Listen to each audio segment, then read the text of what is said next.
नमस्कार विद्यार्थियों, आपका स्वागत है हमारे चैनल ए बायोलॉजी जोन में। आज हम चर्चा करेंगे पेंटोस फॉस्फेट पाथवे या एचएमपी शंट के बारे में। जी, ये सच में बायोकेमिस्ट्री का एक बहुत ही शानदार टॉपिक है। बिल्कुल। अगर हम जीव विज्ञान के सबसे आकर्षक रहस्यों की बात करें ना, तो कोशिका का मेटाबॉलिज्म यकीनन इस लिस्ट में सबसे ऊपर आता है।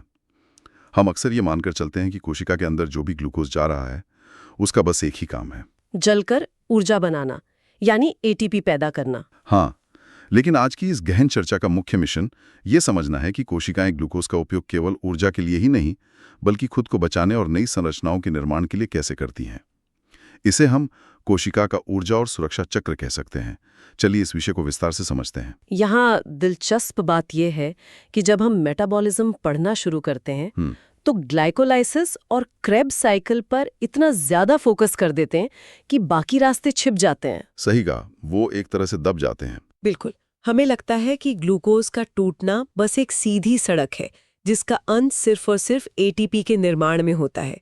लेकिन पेंटोज फॉस्फेट पाथवे या पीपीपी इस धारणा को पूरी तरह से बदल देता है। ये पाथवे हमें दिखाता है कि जीवन केवल ऊर्जा के दम पर नहीं चलता। मतलब सुरक्षा भी जरूरी है। एकदम सही। अगर कोशिका के पास खुद की मरम्मत करने, नए डीएनए बनाने और हानिकारक रसायनों से खुद को बचाने की क्षमता ही न हो तो वो ऊर्जा किसी काम की नहीं है। इस कॉन्सेप्ट को समझने के लिए हम एक बहुत ही व्यवहारिक एनालॉजी का इस्तेमाल कर सकते हैं। मान लीजिए कि ग्लाइकोलाइसिस हमारे शरीर के मेटाबॉलिज्म का एक बहुत व्यस्त मेन हाईवे है, एक बहुत ही तेज रफ्तार वाला हाईवे। हाँ, इस हाईवे का मुख्य काम है ट्रैफिक यानी ग्लूकोज मॉलिक्यूल्स को तेजी से आगे ले जाकर एटीपी के रूप में ऊर्जा पैदा करना। लेकिन कोशिका की जरूरतें हमेशा एक जैसी तो होती नहीं है। जी नहीं, वो बदलती रहती हैं। इसलिए उस मेन हाईवे के ठीक समानांतर एक स्पेशल बाईपास रोड बनाई गई है जिसे हम पीपीपी कहते हैं। जब कोशिका को ऊर्जा के अलावा कुछ विशेष निर्माण सामग्री या सुरक्षा उपकरणों की आवश्यकता होती है तो ग्लूकोज उस मेन हाईवे से मुड़कर इस बाईपास रोड पर आ जाता है। ये बाईपास वाली एनालॉजी वास्तव में इस पाथवे के काम को बहुत सटीक रूप से दर्शाती है। और अगर हम इस बाईपास की तुलना मेन हाईवे यानी ग्लाइकोलाइसिस से करें तो कुछ बहुत ही मौलिक रासायनिक अंतर सामने आते हैं। जैसे कि एटीपी का बनना। हाँ, ग्लाइकोलाइसिस का अंतिम लक्ष्य एटीपी और एनएडीएच बनाना है। एटीपी हमारी सेल्यूलर करेंसी है जिसे खर्च करके कोशिका काम करती है। लेकिन इस पूरे बाईपास में यानी पीपीपी में एक भी एटीपी का निर्माण नहीं होता। एक भी नहीं? एक भी नहीं। इसके बजाय ये दो बहुत ही विशिष्ट चीजें बनाता है। पहला है NADPH, जो NADH का ही एक चचेरा भाई समझ लीजिए। लेकिन इसका काम ऊर्जा बनाना नहीं बल्कि बायोसिंथेसिस में मदद करना है। और दूसरी चीज? दूसरा है पेंटोज शुगर्स, विशेष रूप से राइबोज 5 फॉस्फेट, जो न्यूक्लियोटाइड बनाने के लिए बहुत जरूरी है। एक और ध्यान देने वाली बात यह है कि ग्लाइकोलाइसिस में कहीं भी कार्बन डाइऑक्साइड यानी CO2 बाहर नहीं निकलती, जबकि पीपीपी के दौरान ग्लूकोज का एक कार्बन टूटकर CO2 के रूप में रिलीज होता है। अच्छा, और इन दोनों प्रक्रियाओं के होने की जगह भी एक ही है? हमारे नोट्स के अनुसार ग्लाइकोलाइसिस और पीपीपी दोनों ही कोशिका के साइटोसोल में होते हैं, यानी कोशिका के तरल हिस्से में। बिल्कुल, साइटोसोल में ही एंजाइम्स मौजूद होते हैं। लेकिन शरीर के स्तर पर देखें तो हर अंग इस बाईपास रोड का समान रूप से उपयोग नहीं करता ना। नहीं, ये एक बहुत ही महत्वपूर्ण जैविक अनुकूलन है।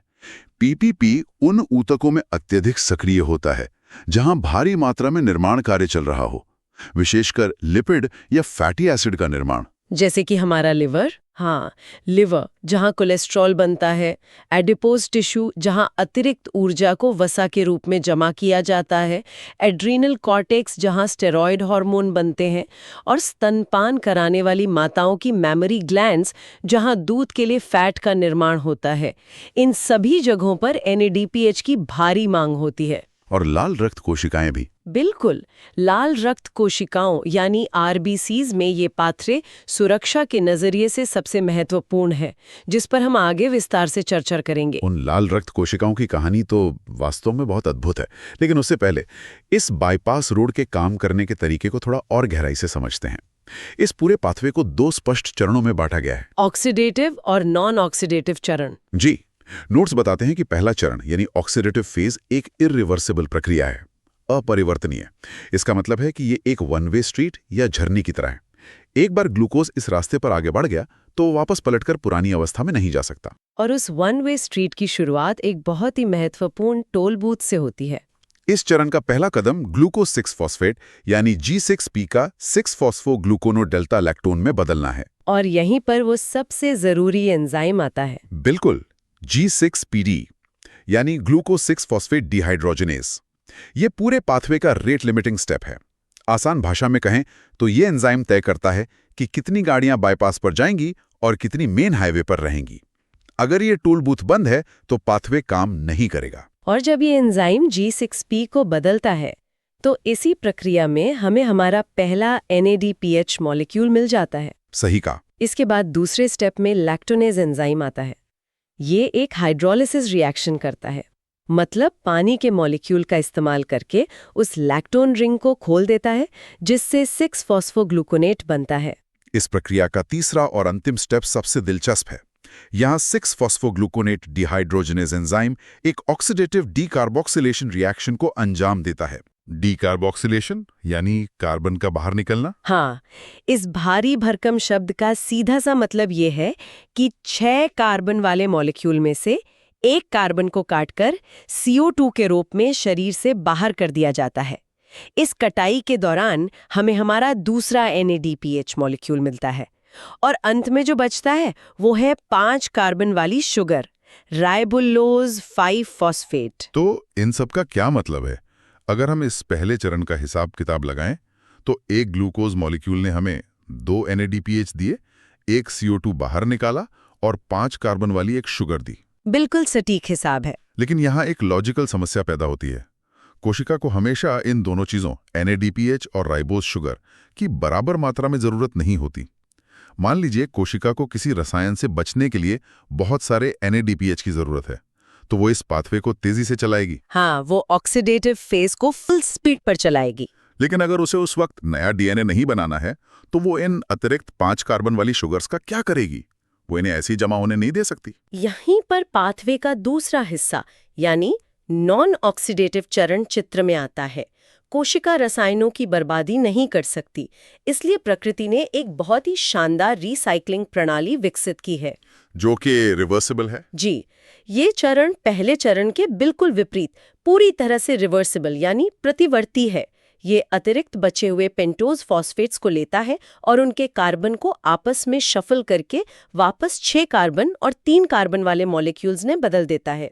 फ्रुक्टोज 6 फॉस्फेट और ग्लिसरैल्डिहाइड 3 फॉस्फेट में। बिल्कुल, ये दोनों वही मॉलिक्यूल हैं जो हमारे मेन हाईवे यानी ग्लाइकोलाइसिस में इस्तेमाल होते हैं। ये तो सच में कार्बन का एक बहुत ही जटिल पजल लगता है। 5 कार्बन वाले मॉलिक्यूल्स को 6 और 3 कार्बन में बदलना कोई आसान गणित नहीं है। इस प्रक्रिया को समझने के लिए हम लेगो ब्लॉक्स का उदाहरण ले सकते हैं। लेगो ब्लॉक्स? हाँ, ये एक अच्छा तरीका है। कल्पना कीजिए कि हमारे पास 5-5 ब्लॉक्स वाले लेगो के कई टुकड़े हैं और हमें उन्हें तोड़कर 6 और 3 ब्लॉक्स वाले टुकड़े बनाने हैं। इस प्रक्रिया के पीछे की केमिस्ट्री असल में काम कैसे करती है? लेगो ब्लॉक्स का ये उदाहरण इस रसायन विज्ञान को समझने के लिए एकदम सटीक है। इस नॉन ऑक्सीडेटिव चरण में 4 मुख्य प्रकार की रासायनिक प्रतिक्रियाएं होती हैं।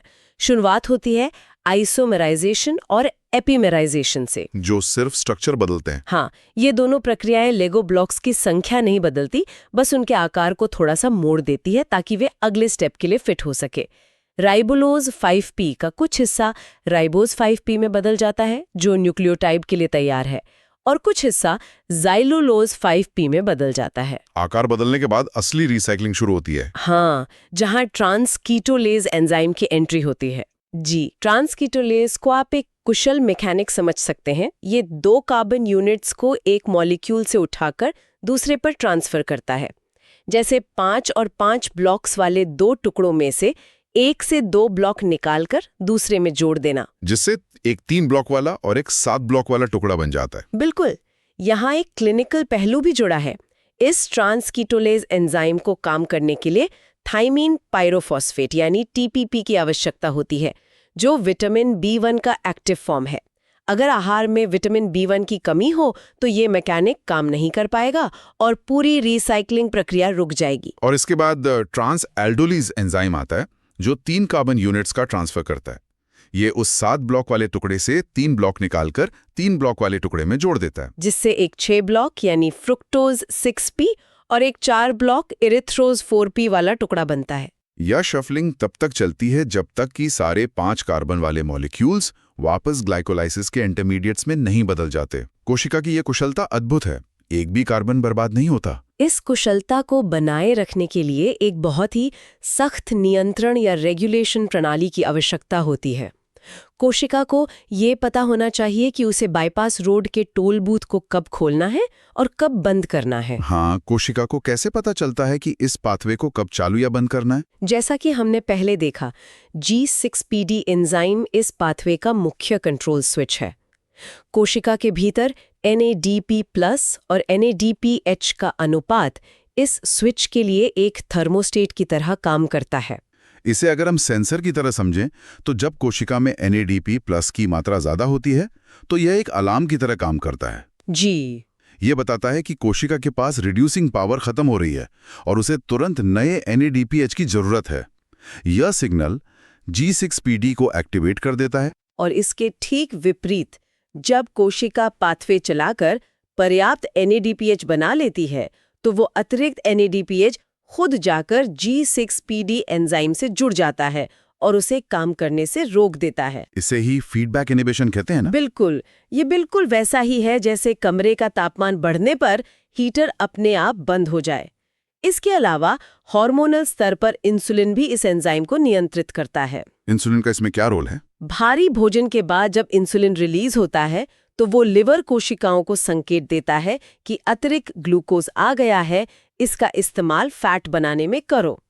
इसके जवाब में कोशिका G6PD का निर्माण बढ़ा देती है ताकि फैट सिंथेसिस के लिए पर्याप्त NADPH मिल सके। अब तक की चर्चा में एक बात स्पष्ट रूप से उभर कर आती है कि ये पूरी कवायद मुख्य रूप से NADPH के लिए हो रही है।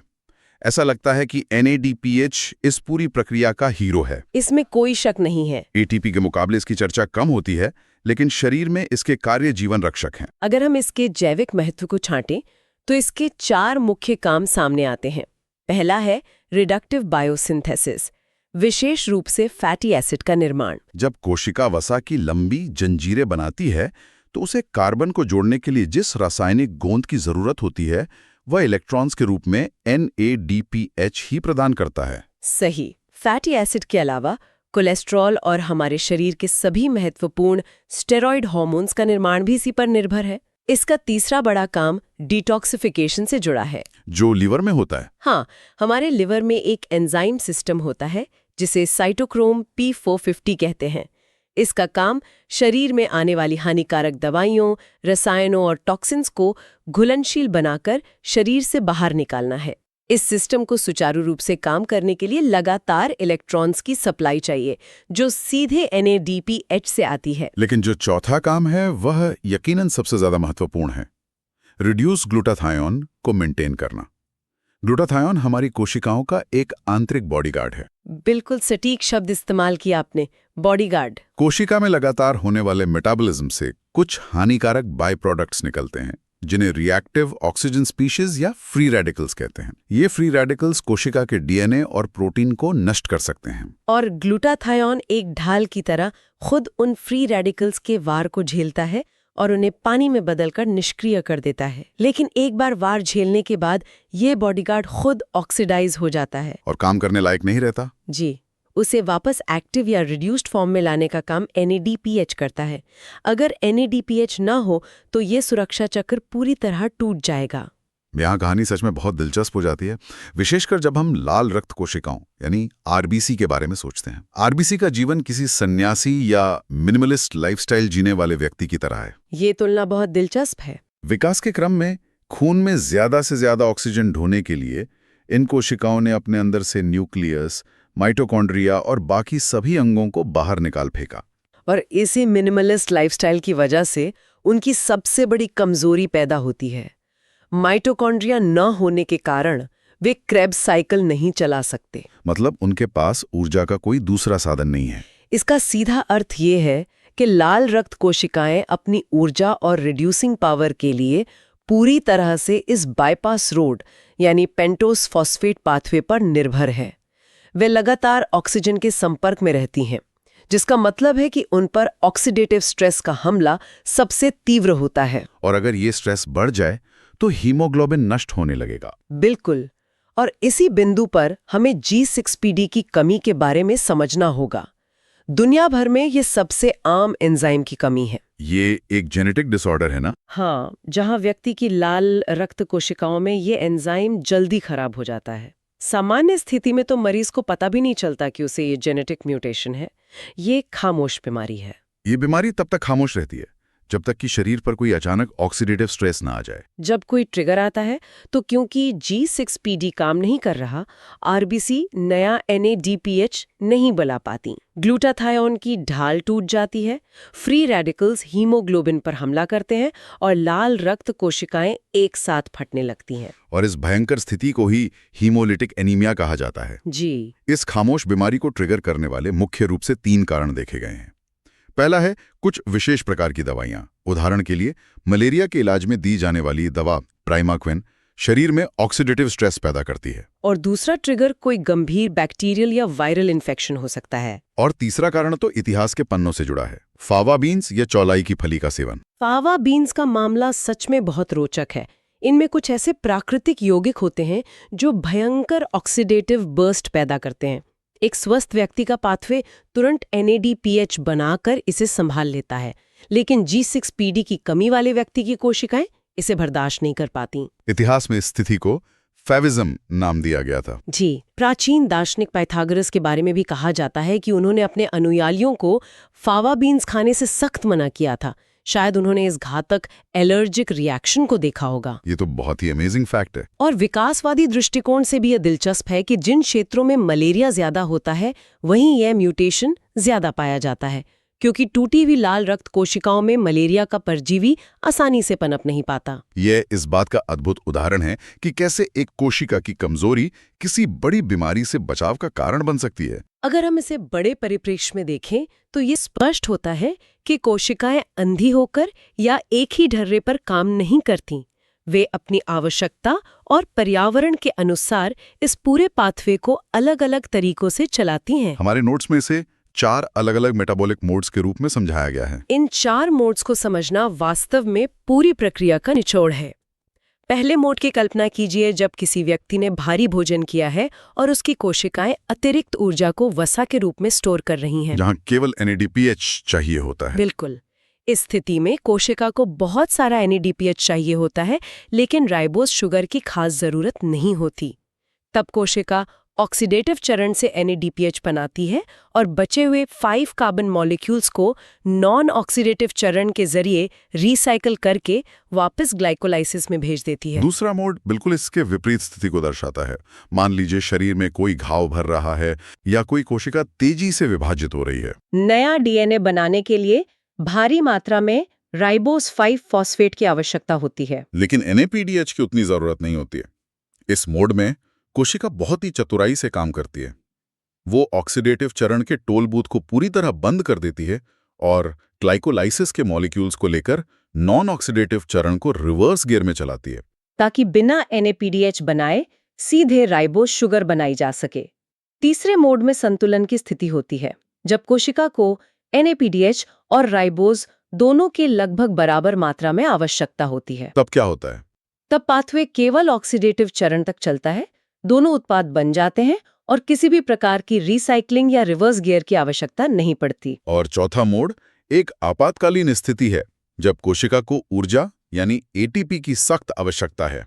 इस स्थिति में कोशिका ऑक्सीडेटिव चरण से NADPH बनाती है और फिर बचे हुए कार्बन मॉलिक्यूल्स को पूरी तरह से ग्लाइकोलाइसिस में धकेल देती है, जहां वे टूटकर ATP उत्पन्न करते हैं। ये लचीलापन ही इस पाथवे को इतना खास बनाता है। अगर हम इस पूरी जटिल प्रक्रिया के फ्लो को समेटना चाहें तो सारांश कुछ इस प्रकार होगा। ग्लूकोज मेन हाईवे से निकलकर ग्लूकोज 6 फॉस्फेट के रूप में प्रवेश करता है। जी। फिर वो ऑक्सीडेटिव चरण से गुजरते हुए 6 फॉस्फोग्लूकोनेट और फिर राइबोलोज 5 फॉस्फेट में बदलता है। इस दौरान NADPH और CO2 निकलते हैं। यहाँ से मॉलिक्यूल राइबोज या ज़ैल्यूलोज में बदलते हैं और नॉन ऑक्सीडेटिव चरण की लेगो जैसी शफलिंग के बाद फ्रुक्टोज 6 फॉस्फेट और ग्लिसरॉल्डिहाइड 3 फॉस्फेट बनकर वापस ग्लाइकोलाइसिस के हाईवे पर लौट आते हैं। ये एकदम सटीक प्रवाह है और हमारे श्रोताओं के लिए जानना भी महत्वपूर्ण है कि सेल्यूलर मेटाबॉलिज्म की इतनी गहरी जानकारी का आधार बायोकेमिस्ट्री की सबसे महान किताबें हैं, जैसे लेनिंजर, बर्ग, वॉयट और हार्पर्स इलस्ट्रेटेड बायोकेमिस्ट्री। ये किताबें इन प्रक्रियाओं की सटीकता की पुष्टि करती हैं। इस चर्चा को समाप्त करने से पहले मैं विद्यार्थियों के सामने एक नया विचार रखना चाहूंगी। जी। आज हमने समझा कि G6PD एंजाइम हमारी कोशिकाओं को ऑक्सीडेटिव स्ट्रेस से बचाने के लिए कितना महत्वपूर्ण है। जी। जरा सोचिए, अल्जाइमर और पार्किंसंस जैसी उम्र के साथ बढ़ने वाली न्यूरोडिजेनरेटिव बीमारियों का एक मुख्य कारण यही ऑक्सीडेटिव स्ट्रेस होता है। अगर भविष्य में हम अपनी इच्छा से मस्तिष्क की कोशिकाओं में इस G6PD एंजाइम और PPP पाथवे को कृत्रिम रूप से नियंत्रित कर सकें, तो क्या हम सेल्यूलर डैमेज को रोक सकते हैं? ये तो बहुत ही क्रांतिकारी विचार है। क्या हम उम्र बढ़ने की प्रक्रिया को धीमा कर सकते हैं? ये भविष्य के रिसर्च के लिए एक बड़ा सवाल है जिस पर आगे चलकर बहुत काम होना है। ये वाकई एक ऐसा विचार है जो जीव विज्ञान और मेडिकल साइंस की असीम संभावनाओं को दर्शाता है। अगर आपको ये लेक्चर पसंद आया हो तो वीडियो को लाइक करें, चैनल को सब्सक्राइब करें और अपने दोस्तों के साथ शेयर करें। धन्यवाद।